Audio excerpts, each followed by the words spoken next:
Hi guys, Luton here, back for some more Battlefield 4 Naval Strike, and we're on the Operation Mortar map now. And again, massive thanks to Level Cap for giving me this footage. I wouldn't be able to give you any of this content if it wasn't for Level Cap giving me this stuff, so really big, massive thanks for him. Okay, so we're here up on top of the castle, and you can see basically one of the missile points up here, but also there are actually cannon dotted around. Look how gorgeous this map is. The lighting in which this is set is absolutely stunning. It's one of the much more kind of scenic maps that I've seen. But look at this, you can actually take the cannons on board and you can actually control them to shoot down on objectives or other vehicles or other people on the ground. So I can imagine some people having a lot of fun with those. And again, it's a bit of a tactical element. How significant will it be to control the top section of this area?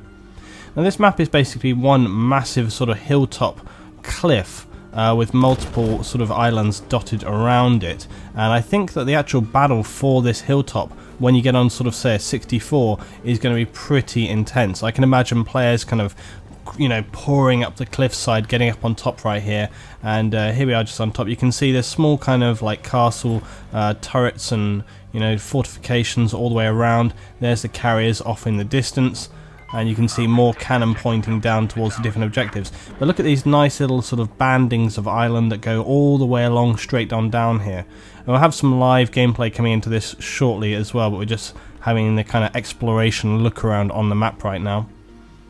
And basically this is kind of like a resort, so you have some small kind of like tourist huts further down here at this next objective, and you'll see that those are kind of just like fairly straightforward little buildings, fairly destructible.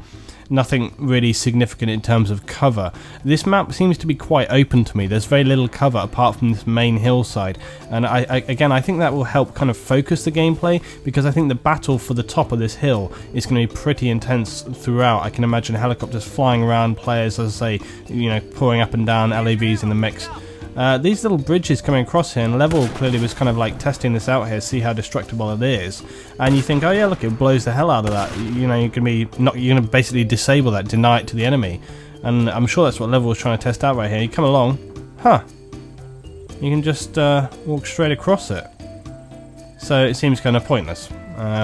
Which is a real shame to me. I mean, that seems like it would be a good thing to do. You know, destroy the bridge, deny it to the enemy, means they have to find another route. But no, it doesn't really do anything at all. Now here we are back on the cannon yet again, a little helicopter testing in right here. Let's just see how powerful this cannon can be. And you got a little small dot reticule there. There you go, vehicle hit. 110. Didn't disable there, but a big hit on the vehicle nonetheless. So it looks like, you know, if those helicopters are coming in and around, if they're hovering above and you can get on them, you're going to be able to do some damage to those guys. So that's pretty good. They actually have a kind of literal usage there. They're not just for show. So that's quite nice to have on there. There's some little, look at this, we've got some caves and sort of cavernous tunnels going down through here. So didn't get to see much of that in here, so I'm excited to actually have a look at that in the game and see where those come out. Multiple routes up onto the top there, so again, if you're defending that, you're going to be able to watch the cliffs and perhaps attack from the inside as well, so all of that to see. We're coming on down here to this base right here, and you can see again, this is the kind of touristy section, these little houses, little bridges running between yachts there, sort of disarmed and disowned, just flying across and around. But again, lots and lots of these small little dotted islands, going to make kind of you know, the sea navigation quite difficult, trying to actually move between them. And again, I think it really will focus, as I say, the gameplay on that main hill there. These little areas around on the outside have not massive significance. You see these little kind of guest houses coming out right here, and I was just thinking before, like, you know, what purpose would these have? I can't imagine necessarily why you might come out here. I suppose some kind of, you know, wannabe sniper may come all the way back out here, try and pick some shots or something along those lines. But really, you can see just coming up at this sort of range as an overview, you can see that really where it's kind of focusing your attention. These small little islands here that are designed, they have kind of staggered them, which is kind of interesting, so it's not just a straight run. You actually have to kind of navigate your way around, and I guess the idea there is perhaps to kind of give you some defense coming in. Look at how they're kind of, if you look at the height of these islands, now here's something coming up here. Level gets caught on this guy right here, and the boat gets beached. Now, a lot of you guys were really vocal on my last video saying, oh yeah, you can push the boats back in. Well, just for you guys, I wanted to leave this in right here. Hey, look at this. The boat's moving. But it's not really moving as much as people were making out in the video that I posted yesterday. People are making it out like it's kind of like Far Cry. You just give it a few pushes and it's back in the water. Well, that doesn't seem to be the case, and I actually think that this is a massive nuisance. And you know, the point that I made yesterday about people beaching vehicles and it being really frustrating, and it could be an issue with Naval Strike that continues to happen all the time, seems to be pretty true. This is like 1 minute later here, and Level basically, I cut out a whole minute there. There was a whole minute of hitting that thing, and you see Level just gives up. It's just not moving enough. So, you know, everybody that was saying don't worry, you'll be able to push it back in the water, doesn't look like it, unless you're very much on the edge. And look at it, you know, Level doesn't know what to do. He's got no vehicles to take, so it's literally a case of knife through the throat, killed in action, respawn. And as I say, this is a mild concern for me. This is why I was saying I feel very much like it's going to be like an oceanic armoured kill. If you don't have transport, you're going to be screwed. You're going to get stuck. Nice to see that you can power through these little areas right here. But again, look at this. Come in for the turn and beached again. So this is a major concern for me, that there's going to be a lot of these beachings and stuff, and some of the smaller vehicles as well. It's actually good with the hovercrafts. The hovercrafts are going to not have this issue, and that's why I think the hovercrafts are actually going to be a very, very important role in these maps, okay? Because something like the jet skis or these bigger attack boats or the ribs, they're going to get stuck and beached. The hovercrafts, they won't have that problem. They're going to be able to power across here. So the hovercraft could in many ways be the kind of OP choice of vehicle for Naval Strike, because you're not going to have to worry about stopping. You can just keep on powering through. So that's something to sort of think about in the game there. But as I say, nonetheless, I'm still kind of concerned about this issue, because I feel like, you know, if you're in a public game, there's going to be people who want to get on those boats, they're going to want to drive around real crazy, and they're going to get beached, and you're going to be screwed. And if your team doesn't have the vehicles, if your team is, you know, it doesn't have the support there in the form of the naval vehicles, you're going to be at a real disadvantage, especially if you're on some of these outskirt islands. If you're up on the top of the hillside there, up on the castle, well, hey, you maybe are safe there, okay? You may have to only deal with the air vehicles. But if you're down here, look at this, on these little satellite bases, and you don't have the naval support in order to control them, you're going to be at a real disadvantage. And I can imagine, you know, some teams getting steamrolled just because of the fact that some people have thrown those vehicles away. So that's a big concern to have. Anyway, so looking at Mortar here though, it's a nice map. I quite like it. I like the idea that it does have this kind of central focal point here of the hill. These kind of more slightly rocky outcrops at this end rather than the kind of more flattened areas in the kind of tourist section here. So you've got these kind of like rocky hilltops, and again, I like that. I like that it's not kind of the same all the way around the island. And again, look at the amazing light here as he's coming in and turning. It really looks good, this map. I like it a lot.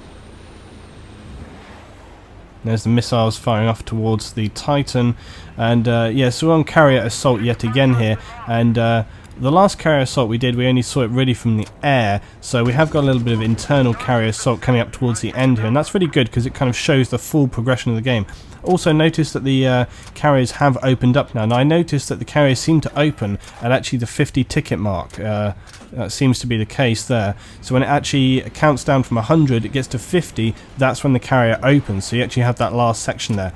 Some people are saying that you can win the round without actually destroying the carrier. Yeah, that does seem to be, there you are, look, see, 50 tickets, our carrier is breached as well. Okay, so that's gone down. Yeah, you can win the round without actually destroying the carrier itself, because you can see you're on a timer there. That timer is constantly ticking down, and if it gets to the end and no carrier has been destroyed, well, it's just going to be based off of obviously the count and the score for the team there. So we're pushing up forward, and we're going to be heading towards the enemy carrier here. Now it's interesting, this point, the sort of second half of the game, when you actually have to push for the carrier. It's going to be a curious one there as to sort of what you do. Do you go full attack? Do you leave some people in defense? It's almost in that kind of capture the flag style where, you know, people have to decide one way or the other. I always said it'd be kind of interesting if you had like Rush, but Rush where you had multiple MCOMs around the map, and you kind of have to choose, you know, do you attack or do you stay back, and that would be quite an interesting way to play it there, but not unlike Obliteration as well.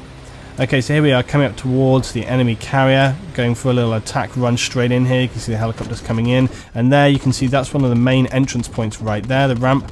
Level doing some damage to this hovercraft right here. It's taking a bit of a beating actually, that thing. Look at him. Look at him go there. Don't let him get away, Level. Come on, bust him up.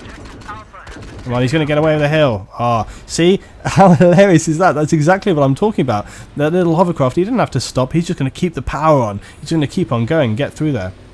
Anyway, here we are. This is obviously one of the main entry points in. I assume that there may be other sections to get in on this, or perhaps it is just this one area, I don't know. I haven't seen any other methods so far, but when I tweeted out to some of the DICE guys before and I said there may be ladders to get in, they did kind of say, you know, good guesswork. So I expect there is the possibility that there are other areas, but I haven't seen that personally so far, so I have to look out for that. If you guys have seen that on the stream before, you know, feel free to drop that in the notes below as well.